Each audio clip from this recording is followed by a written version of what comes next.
Okay there, everyone out in Cyberland. This is your girl Loca. This is what I'm going to talk about today. I am going to talk about being bipolar. Yes, bipolar. Because it's a very desperate subject these days. Seems like everybody's getting that diagnosis, and for what reason, I don't know. But I have a friend who, for some reason, she seems to think that it's some curse or something. She's made the comment several times about people where she will say, oh, well, I'm glad so-and-so's breaking up with so-and-so because that bitch is bipolar. And I'm like, really? Okay. I didn't tell her I was bipolar because I don't go around telling everybody that I'm bipolar. But I'm bipolar, which means I'm manic depressive. It's the same thing. It means I have depressive moods. I have times when I'm very, very sad. I have psychotic tendencies, not psychotic tendencies, but suicidal tendencies, I'm sorry. And there's several different phases of bipolar. There's bipolar 1, 2, and 3. There are psychotic tendencies, like I mentioned. There's suicidal tendencies. There's just so much that goes into being depressed, manically, etc., etc. So, when she said this, it kind of hurt my feelings. I didn't tell her because I thought she's just not informed. She's really not.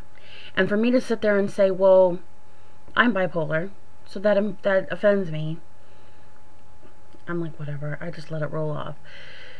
But the more that she said it about other people, like almost everyone, I'm like, really? That's crazy. Because I take medicine. I take Prozac every day. And I don't miss my Prozac. I do not miss a dose of that. If I can't afford it, I find some way to get it. Because it's like $4 for me. I will find somebody and I will borrow the $4 to get the medicine. Because when you're on like medicine for a mental issue, you cannot drink on that medicine.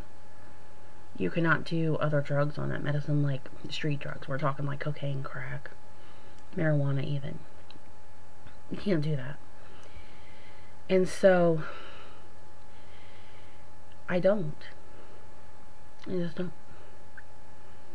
But to say to someone, oh, well, you know, that bitch is bipolar. Whatever.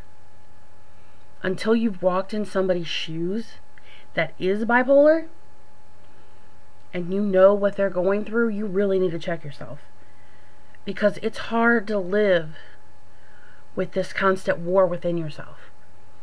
Sometimes you're indecisive, and it's not like, oh, I don't know whether I want cherry ice cream or strawberry ice cream.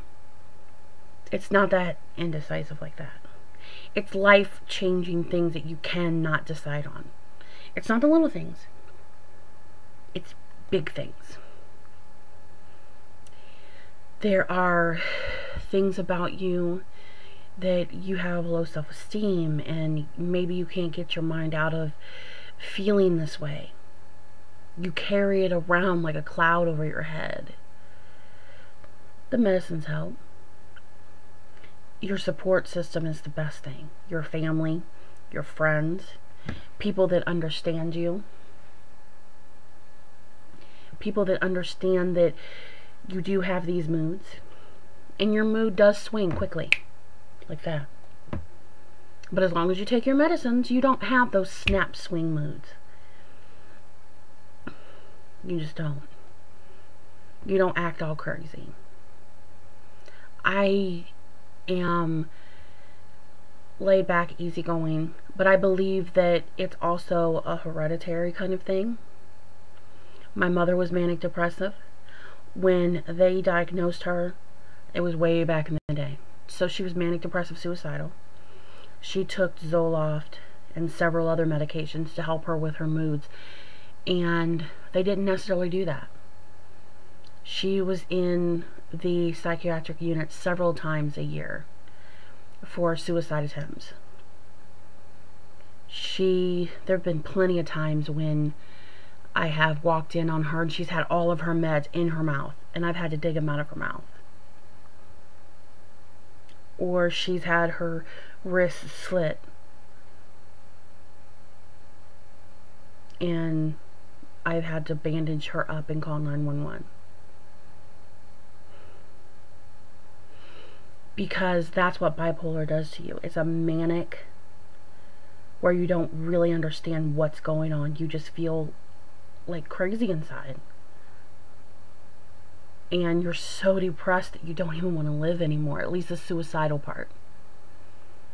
And that's how my mom was.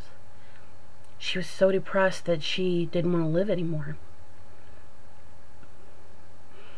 And if I wasn't going to let her kill herself with medicine, or I wasn't going to let her kill herself with a knife, we didn't have any guns, which was good, then she was going to kill herself other ways. So she wouldn't take her medicine correctly.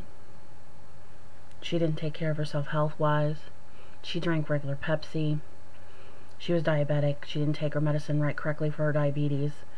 She had multiple diseases within the diabetes that you get from diabetes, like neuropathy, retinopathy. And retinopathy is when you go blind. So she couldn't see anymore.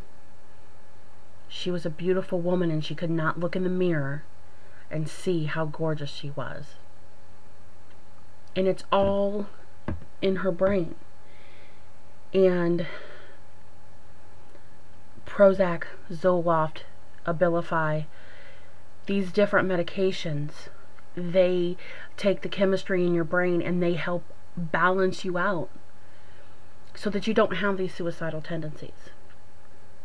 But I believe that my mother killed herself eventually, because she died at 42 years old. She was 520 pounds, and she was completely a mess, so riddled with sickness. You could not pinpoint which sickness it was that actually took her. Was it the diabetes? Was it the heart disease? Congestive heart failure?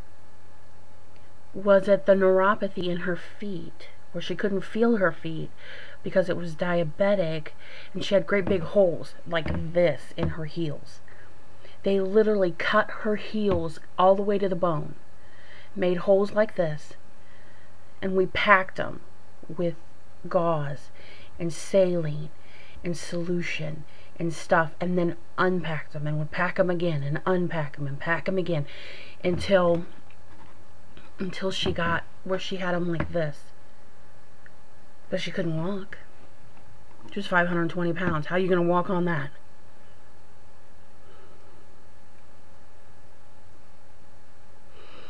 I believe that mental illness is a very scary thing. And I will never forget when I first thought about suicide. I was like 9 years old. I had been taking care of my mother,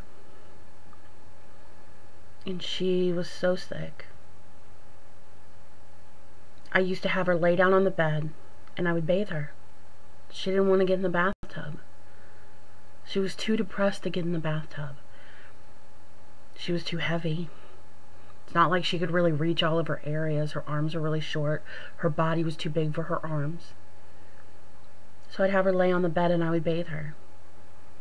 I would lay a garbage bag down underneath her head, get a great big, like, garbage can, you know, the ones that are tall, and then I'd get a pan of water, and then I'd get a cup, and then I'd get another pan of water. I'd take the clean water in here, and I'd rinse her hair, and have it go down in the garbage can to where it was the clean water. Then I'd soap up her hair, and then I'd rinse it down in again into the garbage can where it was the soap would go down in. And then I'd set her up and I'd blow dry her hair. And then I would curl it for her. I learned to do makeup when I was very young. I did her makeup. She didn't want other people to know that I did all that for her, so I never told anyone. But I did all of that for her. And I was like 9. Meanwhile, my dad,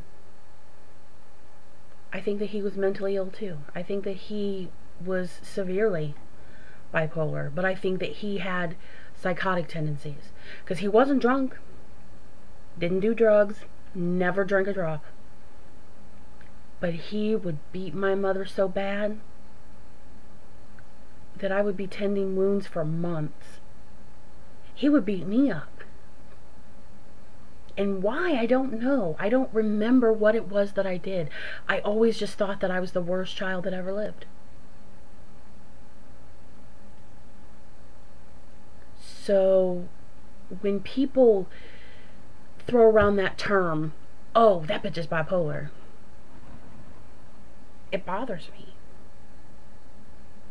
Because I know that it's hereditary. I know that I am bipolar, and I know my parents were. They were just diagnosed differently. As manic depressive suicidal, my mother, and manic depressive psychotic, my father. Because my father didn't have to be drunk, high, or nothing to beat the crap out of somebody. He beat the crap out of friends, family.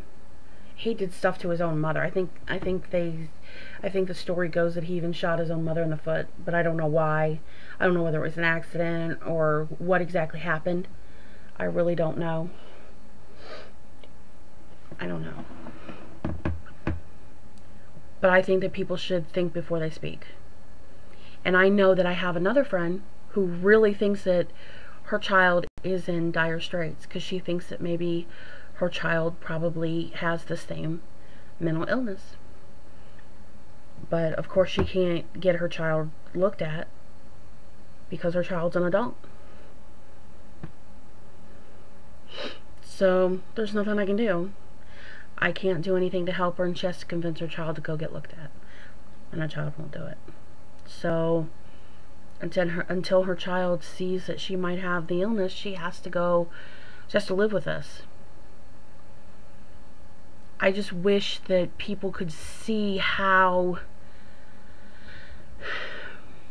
degrading it is to say something. That's like saying to somebody who's developmentally delayed, "Ooh, did you see that retarded bitch over there?" I think that would hurt. I really do. I think it would hurt. So I wanted to get that off my chest. I'm not angry or anything. I still love my friend. I just feel bad because I think that it's the way of the world today. I think people don't think before they speak, and they just assume. But I don't know.